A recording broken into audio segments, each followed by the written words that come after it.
Selamat pagi semua. Sebelum kita mulai pembelajaran hari ini, ada baiknya kita berdoa terlebih dahulu. Berdoa dimulai.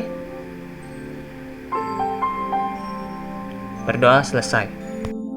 Untuk hari ini, kita akan melanjutkan pembelajaran ke bab yang selanjutnya, yaitu bab 6, tentang format formulir pada halaman web. Yang akan kita pelajari adalah konsep form dalam HTML, serta bentuk dan struktur dalam form dalam pembuatannya di HTML. Tanpa perlu berlama-lama lagi, mari kita mulai pembelajarannya.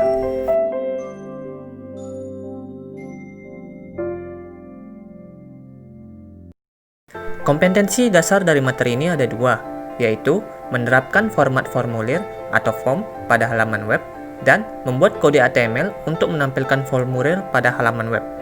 Jadi, setelah selesai dalam mempelajari materi ini, diharapkan para siswa mampu untuk memahami tentang konsep formulir pada HTML, serta mampu untuk menerapkan dan memanipulasi kode HTML untuk menampilkan bentuk formulir pada halaman web.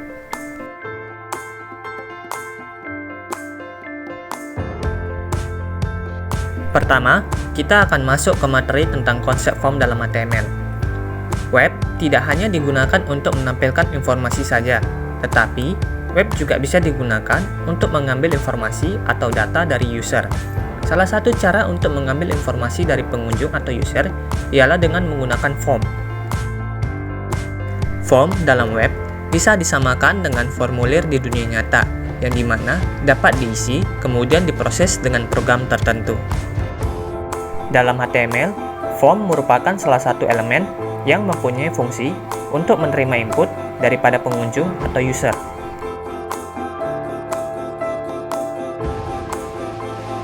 Form pada HTML dibuat dengan menggunakan tag form dan diakhiri dengan tag \form.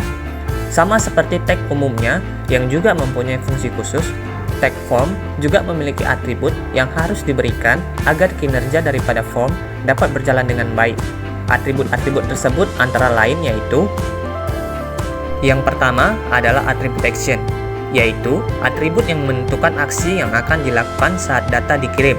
Biasanya, isi dari atribut ini adalah file dengan format PHP. Yang kedua adalah method, yaitu atribut yang menentukan metode apa yang digunakan. Isi daripada metode ini ada dua, yaitu get dan post. Untuk perbedaan get dan post, bisa kalian lihat pada link yang juga Bapak berikan di deskripsi.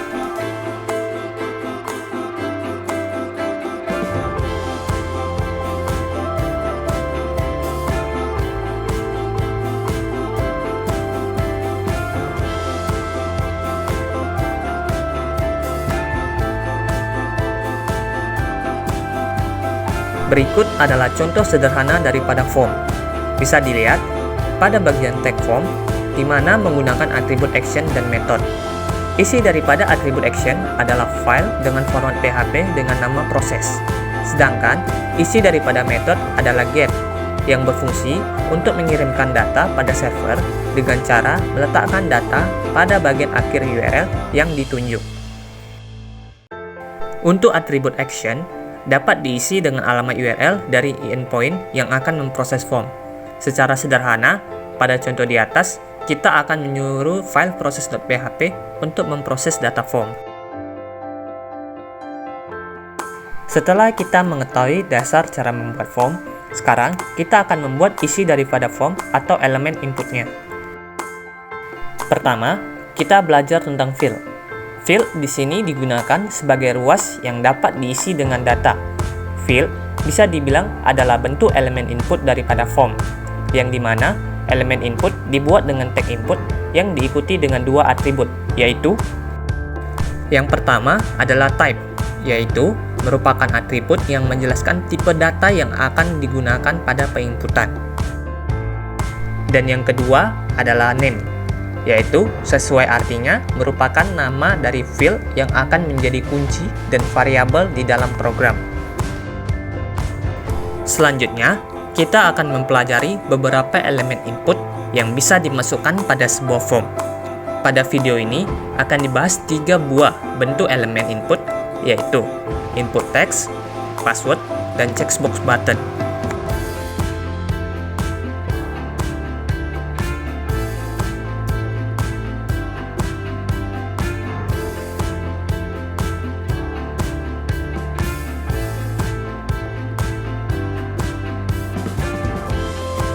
Kita masuk ke bentuk yang pertama, yaitu input text. Input text merupakan metode input data yang berupa teks yang nantinya akan dikirim ke server.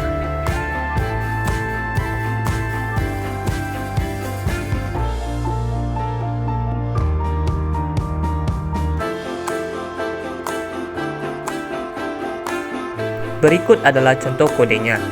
Pada contoh tersebut, isi daripada atribut type adalah teks dan name berisi nama. Teks di situ berarti inputan yang diterima hanya berupa bentuk teks atau tulisan.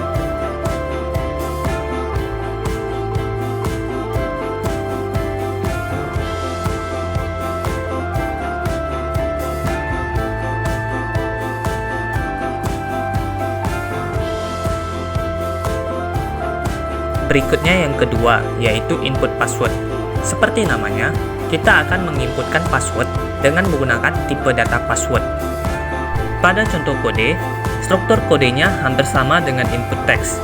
Hanya saja, isi daripada atribut type adalah password, dan kita menambahkan atribut opsional tambahan, yaitu maxLength, yang berfungsi untuk menetapkan batas jumlah karakter yang dapat dimasukkan.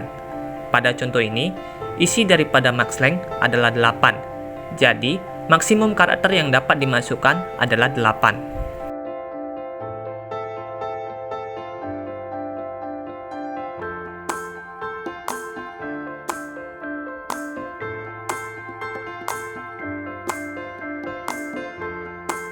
Terakhir, kita masuk ke input checkbox button, yaitu bentuk input yang berupa pilihan yang diberi tanda centang jika pilihan diisi.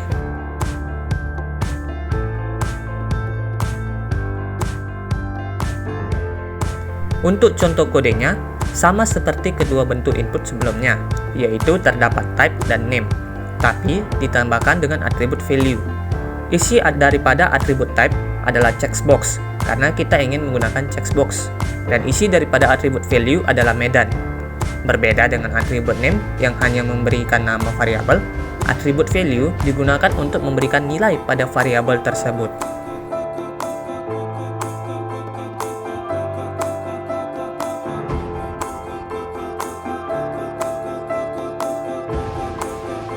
Jadi, untuk kesimpulannya adalah form merupakan salah satu elemen HTML yang digunakan untuk membuat formulir agar pengunjung atau user dapat mengisi data berdasarkan elemen input yang sudah tersedia pada form.